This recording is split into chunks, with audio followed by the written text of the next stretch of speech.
Welcome into the latest edition of the Big Dog Show with my guy Marcedes Lewis. I'm David Kaplan. Bears coming off a rough outing in Minnesota. The 12-2 Vikings now control their own destiny. They win out. They would have the top seed in the NFC all the way through to the Super Bowl. Marcedes, we'll bring in your special guest in a moment. He's a great one that you and I both wanted to have on the show, and so excited to talk to him. But let's talk quickly about last night. It just seemed like the two failed fourth downs. The Doug Kramer doesn't report. The next thing you know, it's a loss. Yeah, man. First of all, what's going on? Good to see you, man. Good to see you this week. Yeah, man. It's one of those situations where you just can't get right? Like when things are going bad, it gets rolling downhill, and sometimes you can't overcome certain things.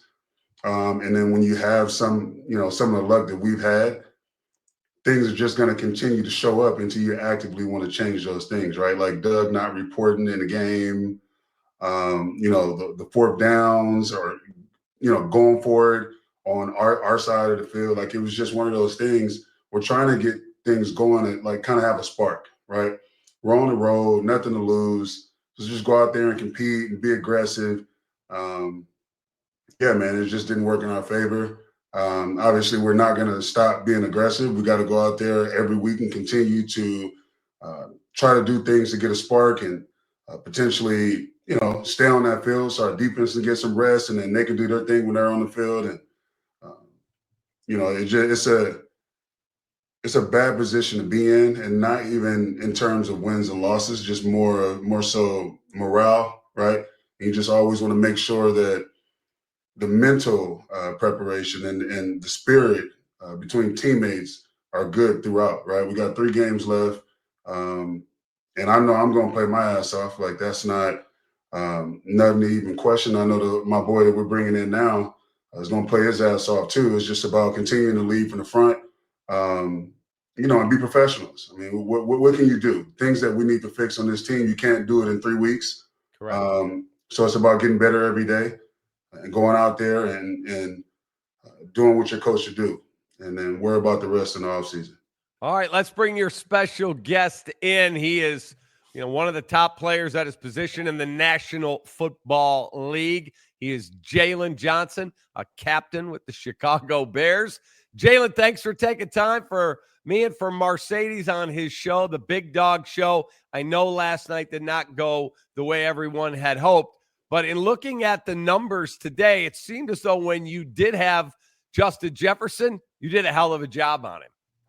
I appreciate it. I was trying to do my part, just looking forward to that matchup, just trying to prepare the right way throughout the week. Of course, a player like that, I think he's the best receiver in the league at this point. So just getting ready, prepared for that matchup. I feel like for me, it was just really just being at peace. And I feel like all the pregame, all the night before, really just being at peace, calm my mind, calm my nerves. Because, a lot of it, primetime game, big opportunity, big matchup. So just really just calm my nerves down, just have my eyes in the right spot, just try to do what I do best, and that's go out there and cover the best receivers.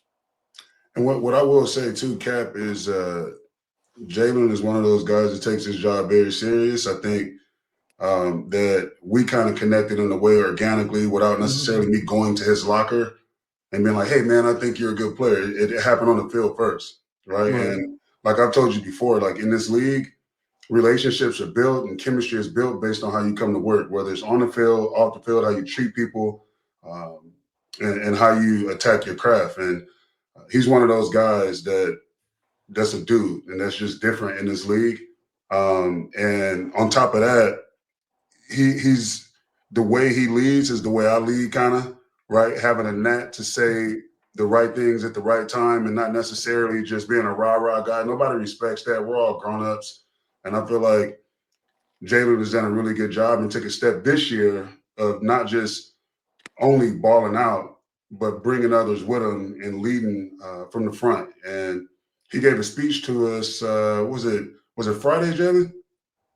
Well, Saturday, Friday in our program, yeah. So he, TB asked him, could he speak in front of the team Saturday after the walkthrough, and he gave a spirited, really dope speech at the end, and it was I came up to him before the game the other day and was just telling him like, I appreciate that he did that because when you're on a team and you're not having much success and you're not necessarily doing well as a team, a lot of the guys are looking to the leaders to kind of lead from the front. And for him to do that in the way he did it, I thought that he just took a big step and is going to, pay dividends, not only going towards the end of this season, but next year, because, this is a guy that's going to be playing at the top of his game for years to come. Jaylon, in terms of hearing what a leader who's played 19, I say it every week when we have someone, 19 freaking years in the National Football League is like insane. Talk about your role on the team as a captain, Marcedes being a captain. My role honestly has developed, I'd say, and I feel like even before I got voted captain this year, I kind of always considered and carried myself as a captain. I would say just as far as just doing the right things, saying the right things to the right people at the right time. I feel like that's something that I've always wanted to do, and I never really cared to have the rah-rah speeches in front of the team. I've never been a captain or a leader in that way. But I think for me, just kind of bringing guys along, and specifically in my room, I'm not too much older than a lot of the guys. I mean, if you look at Kyler, Tariq, Smitty, Josh Blackwell, I mean, a lot of the guys in our room, we're all no more than a year apart. Really, it's like 24, 25. Everybody's in that range. So just knowing how to lead those guys first. And I think for me, it just started with leading by example. And then just as far as the defense goes, being more vocal. And I feel like for me, I had to understand that my words mean a lot more than I think they do. And just really understanding that my voice is needed to be heard, and just kind of understand that and get out of my comfort zone in that way. Because I think for myself, I'll want to say something, I'm like, nah, I'm gonna just keep it to myself and just do my part. But it's like, nah, I'm stopping other people from growing if I don't allow them to hear my voice, hear the things that are on my heart, on my mind.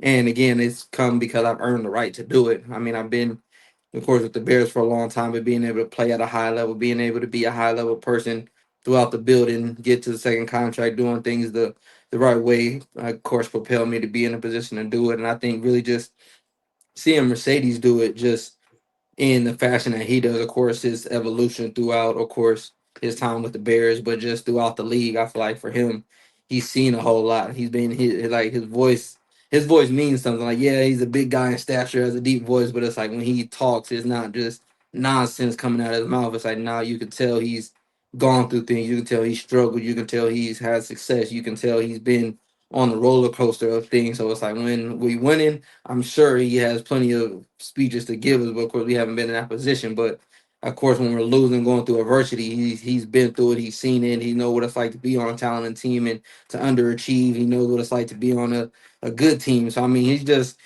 been through so much. And I think a guy like that is first saying that we have in the DB room is share your scars. And I feel like he does a very good job at sharing his scars to allow us, me and myself being a fifth-year player, just to be able to see it and learn and grow from the things that he's been through. And I think he does that, of course, with his actions, but as well as the words when he does speak. I appreciate that, bro. Yes, sir. That means a lot to me, and obviously it's super organic. Like I'm just not one of those guys that are just there to wear a jersey and rah rah and be in the locker room talking shit. Like, you know what I'm saying? Like I could be if it was about that. Like I still got a little bit to give as far as like being on the field, but then obviously paying it forward, man. I just feel like when it's all said and done for me, I want not only the league but the teams that I've been on to be in better spots when I do decide to retire. And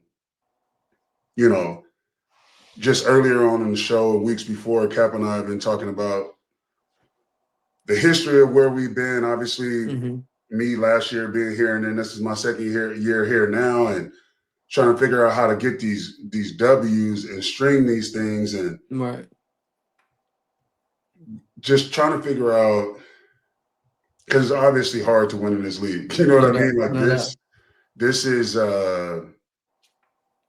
there have been certain spots, bro, where I've been like, yo, they really trying to make me not like football no more. Yeah, it does. Yeah, you definitely can get to that point. Like you really it's just like, man, like football is one of those things too, that you could just do all the right things personally. And still don't go anywhere. Eat right, make sure you get your lifts in, mobility, stretch. You're always available. You're healthy. You do your part. You're grading out high, and then it's just like, doesn't matter. It's the ultimate team sport. And if somebody is not doing their job, then the whole machine kind of like No doubt. breaks down. And so it's been kind of challenging as far as that's concerned. But I know every time I walk in the locker room, bro, whether it's on a regular day on Wednesday or it's Sunday and we're going in there, and I see you getting ready, I see Cole getting ready, Keenan, DJ, you know what I mean? Like dudes like that, I'm like, okay, we got a shot because I know the work that we put in. No doubt. So, when you got, certain guys that necessarily haven't been through this type of adversity or they're new to the league, and they start to figure out that this ain't college. Yeah, You know what I'm saying? Like, facts. It's kind of up to us to keep that mentality of like, yo, we're still out here playing the kids game for a king's ransom, and we get paid to do a job. And so I just feel like we've been doing a really good job of that and trying to keep perspective, even though it's not what we want. But at the end of the day, that film is what matters, right? Like, and I'm not putting bad film out there, whether we 4-10 or 10-4. Like, it's that don't change nothing. can't do that, bro. It's always gonna look the same. When you turn that film, you know where Uno is. You know where he's supposed to be, when he's supposed to be there, doing exactly what he's supposed to be doing. When mistakes will happen, mishaps, but if you're going hard and you're doing what you're supposed to be doing, it is what it is. Those guys get paid too, and no doubt. It's just challenging, Kap. It is. It's so because look, I made a statement on the air one day. I said it to Big Dog. So 4-2. I'm watching the game on an airplane coming back from Jamaica, and when the Bears scored, I literally on the plane. It was just a commercial flight, and I go, "Fuck yeah, touchdown, Chicago, we win!" And then all of a sudden, the Hail Mary thing happens. I'm like, "Oh my God! First of all, how did we give up the 13 free yards?" And I had to have that debate because I host the coach's show. I had to have that debate with him. That's for another day. And I'm like, you got to be kidding me. But then when it seemed like that broke the spirit of the team, and Big Dog and I have talked about that, is that a fair statement? And if it did, was it masking the problem of the culture overall? Is that a fair question? Yeah, no, I think it's very fair. I got it a few times. Do I think it broke the team? I have mixed emotions about it. I feel like when I first got asked when it first happened, my answer was no. But I feel like if you kind of look at how things have been trending for us, I almost have to say yeah at this point. I think too, momentum is a big thing in this league, and I thought we had a lot of momentum coming into that game. We were fresh off a bye week. We were fresh, feeling good. Knew we had a good opponent in Washington. The heck of a game, tight. Went down there, scored, did everything we were supposed to do. And I feel like the last, I want to say, was it 30 seconds? 30 seconds of the game, we didn't execute. And I think going into after that, who did we play? The Patriots? Yeah. No, Arizona. Oh, Arizona. Yeah. No, that was a rough stretch. Because I mean, respectfully, the Arizona, they were rolling at that time, but I don't think they were. They're just one of those top teams in the league. They're definitely very beatable on any given Sunday. But I think too, of course, with the Patriots, that was inexcusable for us to lose that game, especially in the fashion that we did at home. I think it just spiraled in the wrong direction for us. I think just overall, just looking at it, I think it was really just magnified the issues, I would say, within the organization. Bubbling under the surface. Yeah. And I think too, it's really just like about the little things. It's not we're not missing the big things. It's not just, oh, we don't have good players. It's not like we're like you have the things that you need to have. I feel like we're just missing the little details. We're missing the little moments of focus, extreme focus. We're missing the details of knowing you're being in the right exact spot that you need to be in so everything can work how it needs to work. I think that play just kind of blew everything up. And then from there, I know we had a terrible performance in Arizona, gave up 200 plus rushing yards. And it wasn't that they just had some magnificent rushing plan that we didn't see, weren't prepared for. We just weren't in the right spots, got hit before halftime. on a long touchdown run. Just little things like that. It's just like you look at it, it's like, man, what the hell is going on? But again, it's just sometimes you get caught for not doing the little things, and sometimes you do. And I feel like this year was an example of you doing things right in the beginning, and then you reach a certain point where it's like, nah, now you're gonna start getting exposed, and we kept getting exposed week after week after week after week for different reasons. And I mean, even if you look at the first three divisional games we had, it was all detailed. I mean, they were all, of course, I can't even say one score games. They were less than three. So I mean, just Right down to the wire. yeah, just things like that is just tough. And I think for me, the biggest thing that I can say is you get exposed in this league quickly, and I think on a team scale and an individual scale, and it's one of those things where it's like I feel like too many people think that the game is going to be handed to you, and like the game owes you something. It's like this game don't owe you nothing. It don't owe you wins. It don't owe you success. It don't owe you contracts. It doesn't owe you any of that. You have to really go and take it. And I think for me, that's what I want to really get into guys' head is like you got to really go out here and take it. And I even like on the field last night talking to Kyler, it's like I know the position Kyler's in, finishing his third year, going into a new contract. Monday night game against the Vikings is a heck of an opportunity to display yourself and why you should get that next contract. So just talking to him, like, bro, this the time to go do it. And I think if a lot of our young guys have that attitude where it's like every moment counts, every play counts, every situation, every detail counts and matters, I feel like it'll be not even just the young guys, but the young guys coming into it, especially, but just everybody to really just taking that accountability to really apply themselves in a certain way. And I feel like that's something throughout the whole building. I feel like we can all do better is just apply ourselves maybe a little more, some people a lot more. And I think we have the right guys. I think it just takes a certain level of application and detail that a lot of guys aren't willing to put in. No, I agree with that, man. And if I'm gonna go back to the Washington game, it definitely was a microcosm of a bigger issue, Cap. I feel like obviously you're 4-2 going into that game.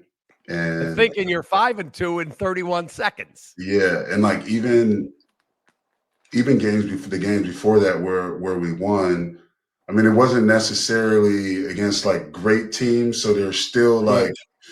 some type of energy, like, okay, like we won some games, we were able to do it, not playing our best ball. That just means that we're pretty talented, but we still have to be able to correct the things in a win that we would correct in a loss. Right. Right. And so, obviously, fast forward, you get to the Washington game, that game ends how it ends, and then shit just starts bubbling.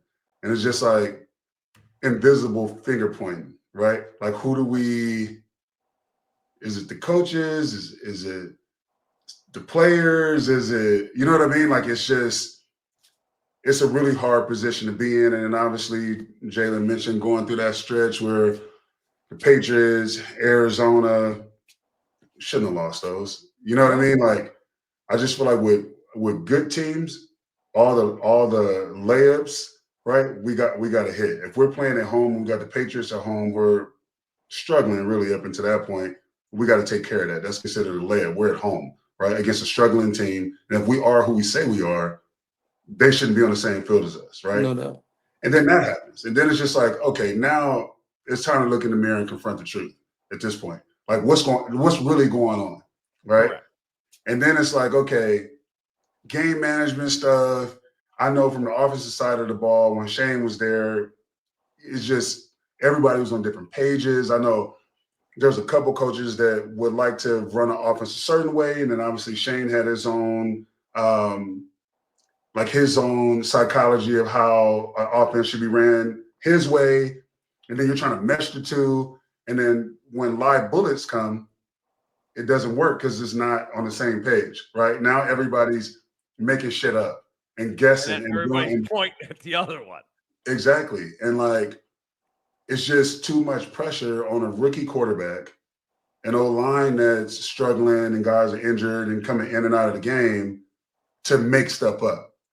You just can't do that. And not in this league, you can't do that. And so, here we are at this point where 3 games left and you're literally playing for pride. And it's like, it's going to be based on the size of that pride, right? Like Correct. for me,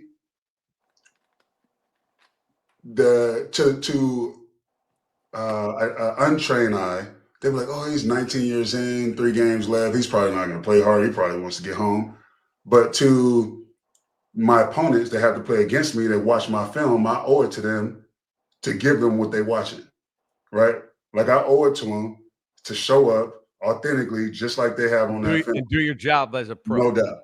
And so, it's just a tough position to be in. We wanted so much more coming into this year. And, obviously we have the players on the team to do it. And sometimes, to be honest, I think we have the players on the team to overcome coaching. You know what I mean? It's just like game management stuff. We can't overcome that, right? Because it's just like if you're a UFC fighter and my coach and my coach in my corner is like reading the guy that I'm fighting because I can't diagnose his movement patterns fast enough. He has to be able to tell me, like, okay, Shades, keep your hands up because he's about to throw that left hook and then go to the kick. So be ready for this, such that, and that, right? We can't see everything. We just know because we have, we got our blinders on trying to take care of our jobs. And so I just think coaches and players could have been a little better and in certain spots. And, at one point, Jaylon really challenged a couple coaches about just accountability in general, which I thought was really dope because I feel like this ain't Pop Warner, right? You're not doing this. Ain't no finger pointing. I'm not your kid neither. Like we work together, right? And so when Jaylon said that the first time, I kind of be just in the back like. It's crazy. I forgot about that, but I'll be in the back like, yeah, that's my dog. You know what I mean? Like somebody got to say it. And it can't always come from me, Like from a coaching standpoint, they have to know that the players are aligned as well. And we have a vision for what winning looks like too. And they're not always going to be perfect, but if they're aligned and we're all moving in the same direction, regardless if winning looks like this to these coaches and winning looks like this to the players, as long as it's about winning, we'll all come to just common, a common arrow to get things done. And I just felt like it's happened slower than normal. And obviously with the coaching and the shuffling around, it's just like, what do you do? But you know what I took, Jaylon? Like everyone talked about what you said after Detroit. I took it. I'm a former college coach and an NBA scout. So I've been around locker rooms. I didn't, whatever. You're pissed off and you had every right to be pissed off. So what did people say that I said? I'm still trying to figure that out. Just that Jaylon was honest as the day is long in the locker room. Yeah, you know what? I don't even think that like it was actually the actual words that they reported on what actually was. Yeah, that's what I'm speaking on because it's like if you weren't in there, you genuinely don't know. Yeah, you don't know, and I feel like it's one of those things where it's like the only thing that people can take. Yeah, the only thing that people can take that was accurate is the passion. Other than that, I feel like nobody really knew where I was coming from, and everybody, everybody painted the narrative as I just blew up on Flus. Like, no, it was just after. Yeah, it wasn't even. Yeah, it generally wasn't even that. It was just more so me just expressing. I mean, honestly, like I tell people, like I blacked out. I don't even really remember like everything that I even said because I was so like worked up, and it's like. Again, for myself, and I remember part of what I said, like, I've been like dealing with this for 5 years. So it's like it's 5 years of potential not being met, having this, being in the right game, losing it. I mean, we go back to Detroit last year, like that hurt. Like we were whooping their ass respectfully, like and then we lose the game in the last 4 minutes. Like that was that's inexcusable. Then we come back again and we beating Detroit again, and now we have an opportunity to go and win the game, and we don't because of like certain things like that just really got me to that point, and I was really just like, and again, like people don't really like you said, you don't really know unless you really do what we do. Your heart speaking, and it's like losing. I do this, and but it's like when you put so much into it, like you can be tired of losing, but you're not as invested. Like I've been playing this game. When you're sacrificing, it's different. This is a difference. I don't mean to cut you off. When shit goes wrong, the first person that runs to the door is because he hasn't sacrificed enough. He's not faithful enough to the craft and faithful enough to the process. And that's why it's easy for guys to shut down and talk shit and be a cancer, because the same investment is not there. No doubt. When you invest real time and you actually give a fuck about what you're doing, bro, it's a no-brainer. Like the way you felt, you literally, like me and Cole, we were literally sitting there while you was on the side going, wow. Man, I looked at Cole, I'm like, I don't blame him. You know what I mean? And you did it in a way, like, from the outside, if you're hearing about it happening, all you're going to do is put together that Flus, game management, losing games, losing close games, Jalen went off. So let's just assume he went off directly to Flus and cussed him out. That wasn't it. Jalen was in his own space, expressing himself out loud, tired of losing, been here for too long to be doing this shit. When are we going to turn the corner? I'm tired of before the season talking about we got enough talent, we got this, we got that. When is it going to change, right? So I think that was like the crux of the whole argument in general. It was like, when is this going to change? Because I'm tired of it, right? And if you're a young guy that's been playing at a high level, it was the same thing when I was in Jacksonville. My first 4 years, did my thing, got franchise tag my 5th year, got a big deal, this, that, but we still were trash. You know what I mean? So it's like, yeah, cool. I'm doing my thing and I'm getting records and all this, but this is my legacy at the end of the day. Like when I'm done, I want people to remember, like, yo, Marcedes is on winning squads. He helped teams win. He had a chance. He was in the playoffs most of his career. Like that's playing in some meaningful games. Yeah. Yes, that's what you want people to talk about. You don't want people to talk about like, yeah, you know, Marcedes, this, that. He was a journeyman. He bounced around. Didn't really win much. You don't want to hear that. And so when Jalen was expressing himself, I just had flashbacks, and it put me right back in his seat. And I don't know if you remember, Jalen, but like afterwards, I kind of gave you space, let you do what you did. And afterwards, I came and like dapped you up. Right. It was like, man, it's all good. Like, I got your back. You know what I mean? Because what can you do, right? At the end of the day, all you have control over is how you show up, bro. And you've shown up since I've been here. I heard good things about you when I was in Green Bay. Obviously, Devontae, who I'm going to have next week on the show, one of my best friends, he has a lot of respect for you. So we would always talk about you. Obviously, we played against you twice a year. And so getting a chance to come here, watching how you do work, it just validates what I already knew or already assumed. And then now, like, being around you, I can put you in that vortex of, like, Devontae, me, Aaron Rodgers, as far as, like, how we prepare and attack games. Like, you're just one of those dudes. And so you have nothing to hang your head about, nothing to be upset about. It's all, like, your process is dripped in blood, bro. And you just got to stick to it regardless of the wins and losses and, you know, live with the results at the end of the day. Hey, no doubt. No doubt. Jalen, from my seat, I'm not in your locker room. Never will be a player there. It looks to me if the right dude comes in here, whoever that dude is, Mike Vrabel, Ben John, whoever that is, the right person, right few moves here, like this team could turn it around like that. Is that a fair statement? Like, I'm gonna say yes. I'm gonna say yes or no. I think it takes more than.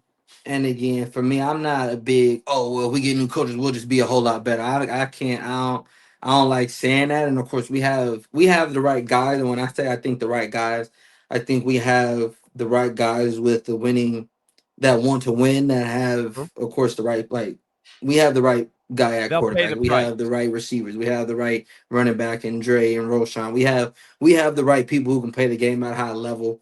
But I feel like when it comes to a team, I feel like it's a certain level of, I think, selflessness that you gotta have. And I think it comes with the sacrifice of wanting to be better and wanting to be great. And it's like outside of the ones, if you just look at, okay, we have certain aces. Like every team has their aces. So you take out those aces, who are those B-level guys that are going to take that step to bring that team up? And I think that'll be the biggest thing to me, that I feel like, along with, of course, guys putting us in the right spot. But it's like, we get guys put in the right spot. Our aces going to be aces. And then we need that gap to be bridged right there just to push us up. Because, again, the Aces can't just win the game every game. Sometimes you're gonna need certain guys to play big and to step up.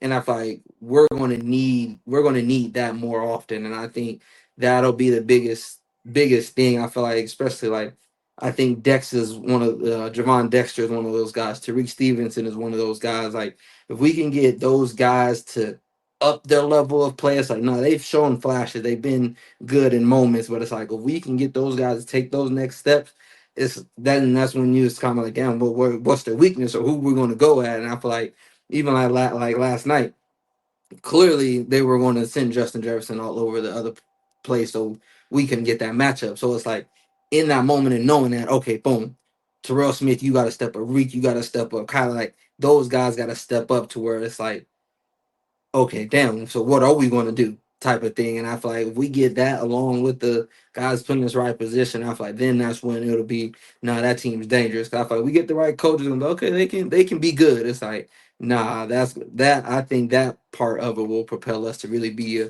a dangerous team. That's such a great point, bro. And I think because like physically is there. I mean, obviously, like they can get the job done, but it's just mentally and the mental fortitude that it takes to do play after play after play. And yeah, man, I think you hit it right on the nose, bro. Like it just it takes more, man, from just the psychosis of being great. Like it just takes more, and you got to sacrifice more, you got to give more, and then some self awareness too. Just No doubt. understanding, like, because football is just it's a game of like roles, right? Like know your role and do No your doubt. role very well. Not everybody is going to be you. Not everybody is going to be Caleb or DJ. Like, but in your role, if you can be the best that you can be in your role, and then collectively, all these role guys, including us, we all have a role, regardless of Fact. if it happens or not. Once that all comes together, like the good team, when you turn on the film, it's just like, I don't even know who this guy is, but he's balling. Like at certain times I'm watching Fact. linebackers, I haven't even heard of him. Pick six, batted ball, tipped up, interception, fumble. I'm like, yo, Who the hell is that's this dude? Right. That's yeah, how I that's feel what I'm about saying. Detroit. Yes. Some of their guys, I promise you on defense, I don't know. I ain't At never heard or seen all. those guys before. But I look when we play them, I'm like, damn, they making plays. Bro. Yeah. Hey, I got a question for both of you. If NIL was around, would you have stayed at Utah? Would you have stayed at UCLA? Or would you guys been, dude, I'm getting paid? Come on, Cap. First of all, I'm staying in UCLA because I'm in LA, maximum dollars, right? And so, and coming out of high school, number one tight end in the nation. So give me my bread. And then, Yeah, you was gonna make that. and then every year after that, all I'm doing is just doing this. So let's keep the bread coming. I'm Keep definitely stacking staying in the UCLA. money. Yeah. Yeah, no, How about you, Jalen? I was in Salt Lake City, man. I was trying to get out of there. If NIL was a thing, I probably honestly wouldn't even went to Utah, so I can't even say that. Nah. Yeah, I Yeah. probably it's crazy because I was committed to USC. I probably would have stayed at USC. I can see that. Yeah, I probably, yeah, that money would have been talking to me for sure. So I could I, have saw I you at interviewed your coach the night you got drafted. I had his cell because a friend of mine used to be the basketball coach at Utah. I had his cell, Kyle Winningham. I called him 8 seconds after the Chicago Bears select Jaylon Johnson, University of Utah. I said, Coach, can I tape an interview with you? He said, absolutely. That dude loved you as a player. He said, trust me. He may not have been the first pick in the draft, but there's going to be a day you all wish he was the first pick in the draft. That's how good that dude is. So what was he like to play for? Because he's not the most personable dude in the world. Yeah, nah. It is funny because for me, I had to understand that, and I think, of course, like high school guy, I was cool with my coaches in high school, good personality, you can play around, whatever. It was all good. I got there, and it was like, man, this dude's too damn serious. Like and it's like I have no problem like shaking people's hand hard and firm, but it's like he shakes your hand hard every day. It can be 6 o'clock in the morning, 10 o'clock at night. He's strong. He didn't miss a workout. I think when I got there, he was on like an active streak of like not missing a day of working out for like 3 years. So it's like he just set a certain tone, I think, as a coach for the whole program in itself of like we're not going to be soft. We're going to work hard. We're going to go about things a certain way. We're going to get it out the mud, and we're going to take everything that we want. And I think that was a mentality. That was how we prepared we had a thing called Bloody Tuesday. So every Tuesday, full pads, everybody's tackling. In my position group, the DBs, we would line up like 10 yards apart, throw a ball, and DBs served each other. So it's not we're going against the scout team receivers. Like, no, you would catch the ball and you got to try to score a touchdown.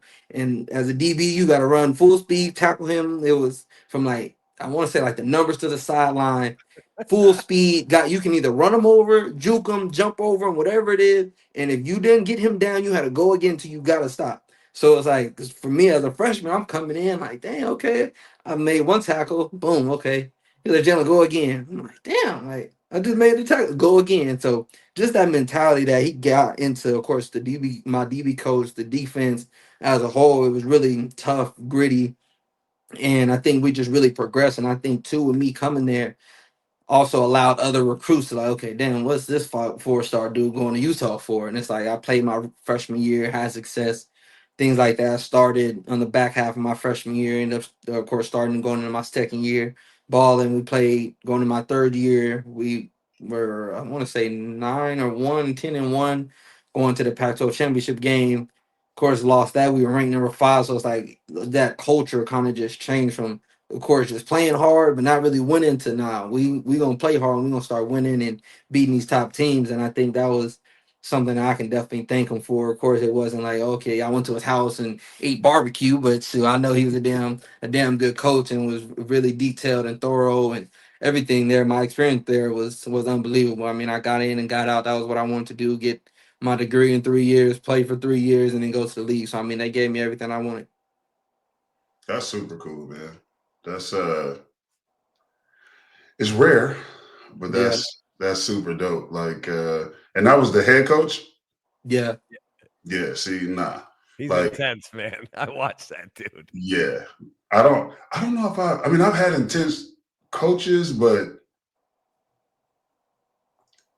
most of them have been when I was in Jacksonville, and that didn't get us nowhere. So Yeah, nah, he was different. He would literally come to the team meeting.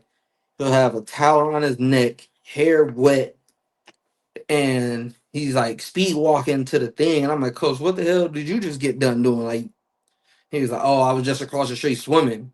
It's like, what do you mean you were swimming? He was like, oh yeah, like, and he does different things. He can either weightlift, walk, run, swim, bike, that's elliptical, cool. whatever it is. He did something, and just the detail I would say for him and the tone. Like we had this thing: if you weren't 5 minutes early, you were late. Like if we had a meeting at 9:25, if you weren't in there at 9:20, people were yelling in the halls like, "Where are you at?" And we like, bro, we still got 5 minutes left. That Nope. was the thing. Like you got to be in there, and special teams was his thing. Like the punt team was his unit. So it's like when we had special teams meeting, if you were on the punt team, you were like one of the golden child. Like he trusted you with that, and I feel like just him wanting to have like his own unit.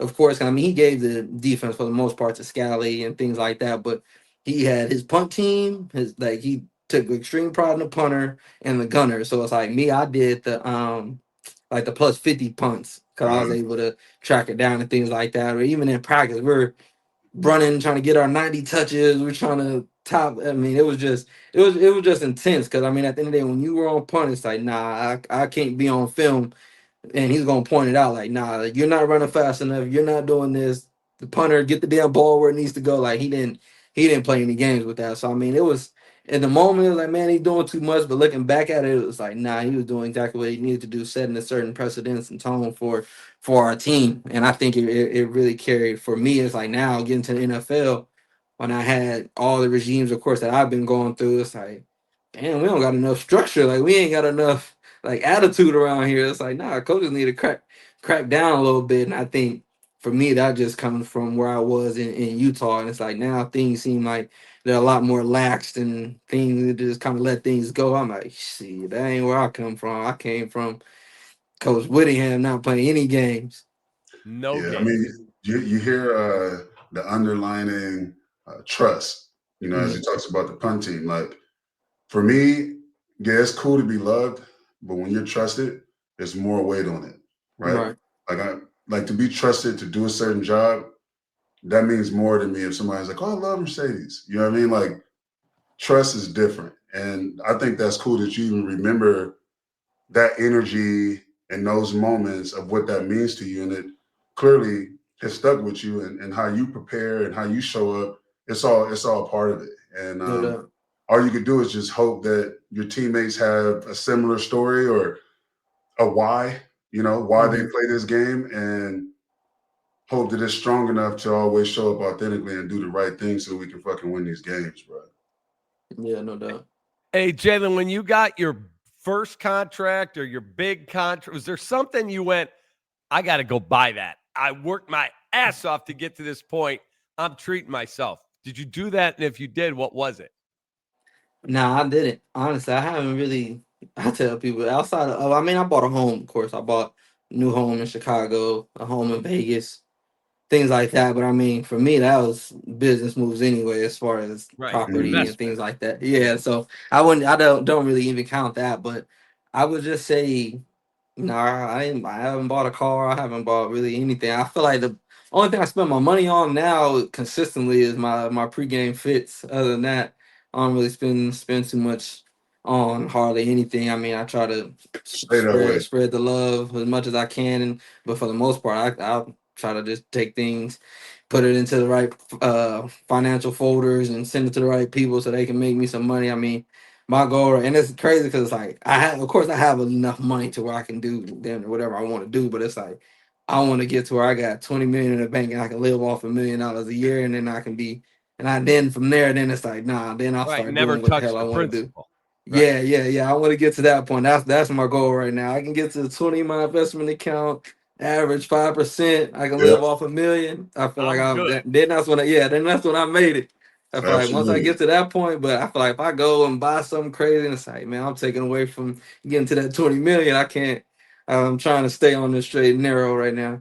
That's good, man. And obviously the young guys are coming up to me and asking me about different investments and portfolios and what I'm in and all of that. And I think you said it best. Like at the end of the day, like you just have to remember that a lot of the stuff that is just for instant gratification Mm-hmm. is not going to matter in a year or two from now, right? And you're so young, and to be able to take care of your family the way you'll be able to take care of your family, create generational wealth, whatever you want to do, bro. After you meet your goals, you're still going to be Right. able to do that, right? Fact. So like, but you rather do it with interest, right? You rather do it with the money that you have and not ever touch the principal, but the money that you make from that. That's how you want to do it, and it just takes a little time to get there, but No doubt. that's super cool, man. I'm proud of you, bro. I appreciate it. Hey, I did that before we let you go. I did have to ask you a question. So after the game, Thomas is talking to Thomas Brown, talking about the game and the this and the that. And somebody goes, "Hey, is Jaylon Johnson not a captain anymore?" And he goes, "He's absolutely a captain." He addressed the team. Sadie's talked about that. What happened to the C on your uniform? It's crazy because I went the whole day and I didn't even know. I took my pads off, jersey off. I'm about to send a jersey to one of my homies on the other team. So I'm kind of just chilling. I went to do my media little stuff, and Courtney Cronin, she was like, "What happened to the C on your jersey?" I instantly looked, grabbed my damn jersey. I'm like, "What the hell happened?" So I mean, honestly, for me, I knew it was harmless because I mean, of course, I had no reason to get unvoted. So I mean, Right. just looked at it, and of course, I was like, "Damn, like little T man didn't took my C off my jersey, that Somebody messed got to up." pay. Yeah, I'm like, man, come on. I mean, at least take the little star underneath the C off or something. Right. They took the whole damn patch off, but I mean, no, I wasn't too upset. I didn't even really notice, as you can see. But I mean, it wasn't no big deal. I mean, things happen. I can't be They'll mad get because that somebody fixed. forgot to stitch a C on my jersey. But I mean, just overall, I mean, sure, it didn't phase me. I didn't think nothing of it. It was pretty funny to me. Just a Yeah. street. What is it? The guy that makes our jerseys in the back, a seamstress. Yeah. Is I it? seen him the other day. Actually, they was talking about a practice jersey, worrying about the wrong stuff. We need to worry about these damn game jerseys. What's going on? Fact.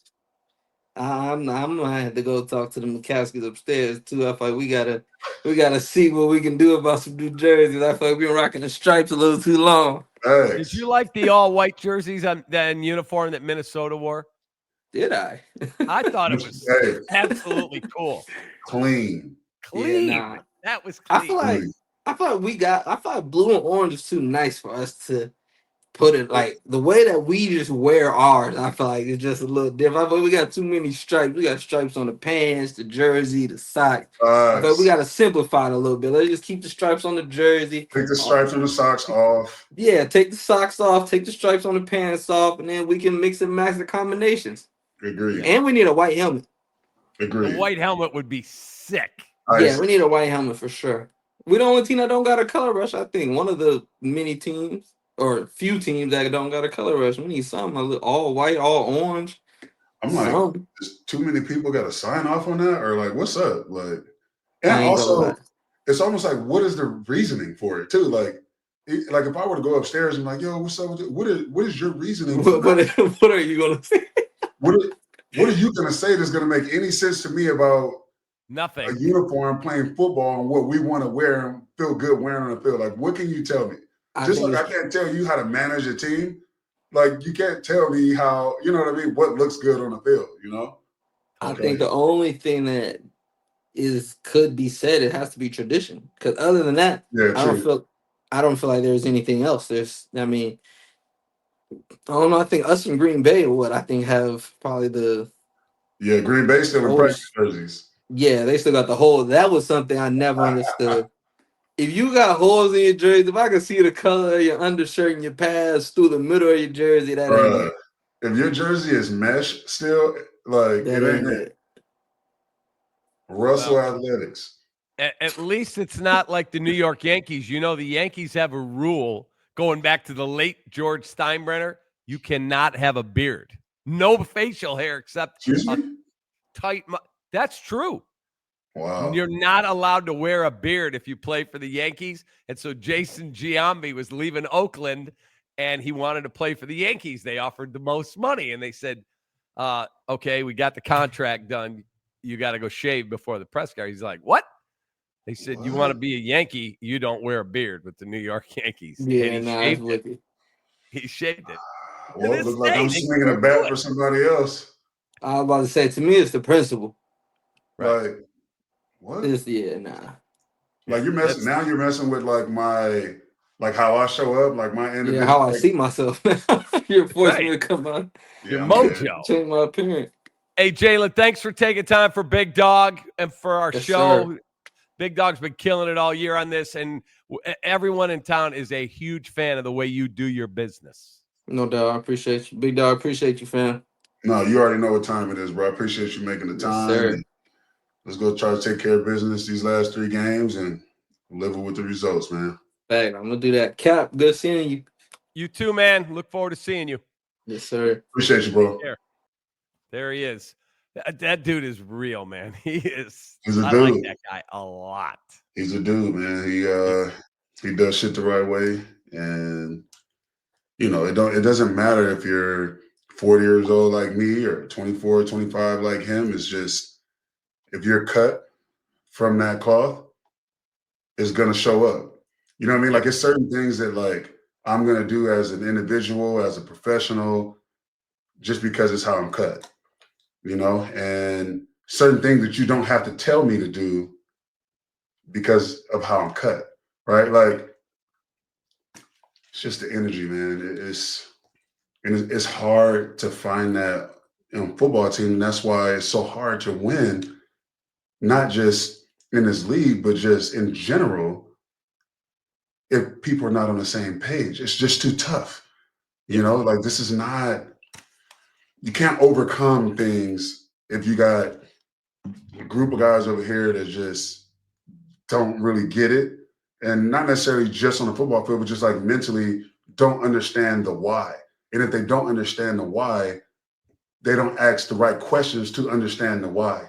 Right? They don't know what they're asking or they're supposed to ask. And you can't gauge that coming out of the draft. You can't gauge that.